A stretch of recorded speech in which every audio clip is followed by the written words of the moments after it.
पूजा खेडकरची यूपीएससीच्या निर्णयाविरोधात याचिका दाखल झाली आहे। यूपीएससी विरोधात पूजानं हायकोर्टामध्ये याचिका दाखल केली आहे। यूपीएससीनं पूजा खेडकरची उमेदवारी रद्द केली आहे।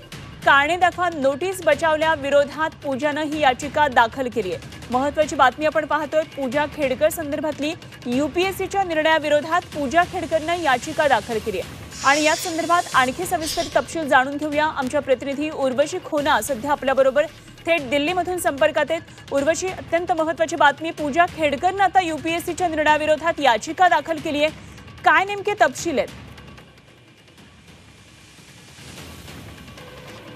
आता पूजा खेडकर यांनी दिल्लीत हायकोर्ट धाव घेतला आहे। यूपीएससी उमेदवारी रद्द केल्यानंतर ही रिट याचिका पूजा खेडकर यांनी दिल्ली हायकोर्टात केलं आहे। त्याच्याशिवाय तिला जे कारणे दाखवा नोटीस पाठवली गेली होती संस्था आणि डीओपीटी, यूपीएससी, महाराष्ट्राचे मुख्य सचिव, पुणे जिल्हा अधिकारी आणि मसुरीचा ट्रेनिंग सेंटर जो होता, त्या सगळ्यांच्या विरोधात रिट याचिका म्हणून पूजा खेडकर यांनी दिल्ली हायकोर्टात धाव घेतली आहे।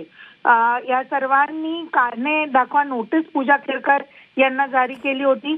त्या विरोधात दिल्ली हायकोर्टात ही रिट याचिका केली गेली आहे।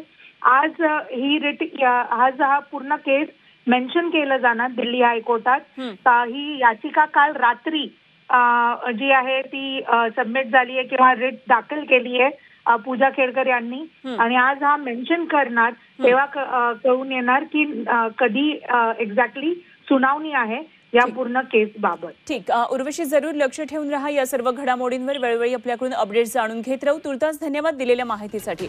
उर्वशी खोना आमच्या प्रतिनिधी दिल्लीमधून आपल्या बरोबर होत्या। पूजा खेडकरनं यूपीएससीच्या निर्णयाविरोधात याचिका दाखल केली आणि कारणे दाखवा नोटीस बजावल्या विरोधात पूजानं ही याचिका दाखल केलेली आहे।